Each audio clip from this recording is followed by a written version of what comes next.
Here's the moment Ward and her CNN team rescued a war criminal and broadcast it to the world. I'm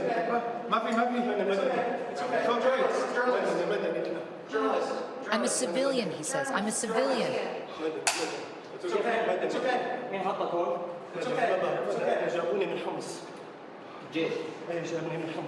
He tells the fighter he's from the city of Homs and has been in the cell for 3 months.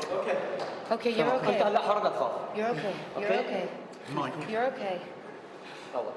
He clutches my arm tightly with both hands. Okay. Does anyone have any water? Water. My. Okay, it's water. It's water. Okay. Okay. Okay, you're okay.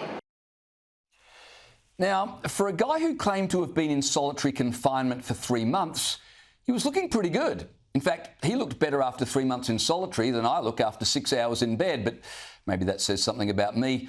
CNN reporter Clarissa Ward escorted the victim out into the fresh air, where his acting skills turned out to be every bit as good as his reportedly brutal interrogation skills. The CNN crew was so loving that they were part of the story. The whole thing was basically a selfie. It never seemed to have occurred to them that this was all just a little bit too, clean. After 3 months in a windowless cell, he can finally see the sky. My God,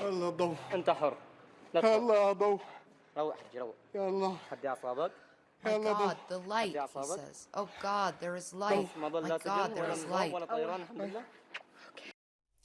Now, of course, he wasn't actually saying, oh God, there's light. He was really saying, thank you, God, for sending me the dupes from CNN.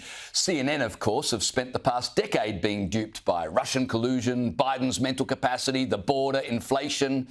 And now their reporter is getting kisses from an alleged war criminal. You can't make this stuff up. Assad's brutal enforcer was so loving CNN, he didn't want them to leave.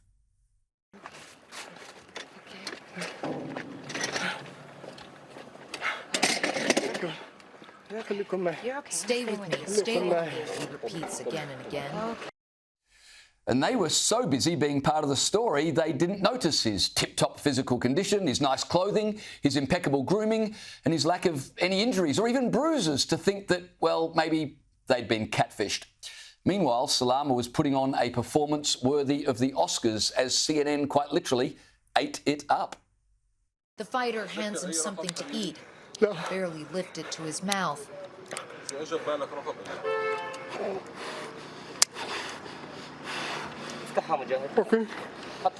his body can't handle it.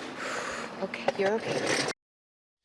Now, it was only after this CNN exclusive went viral that local fact-checkers alerted the network they had just released one of Assad's most notorious henchmen. Oops.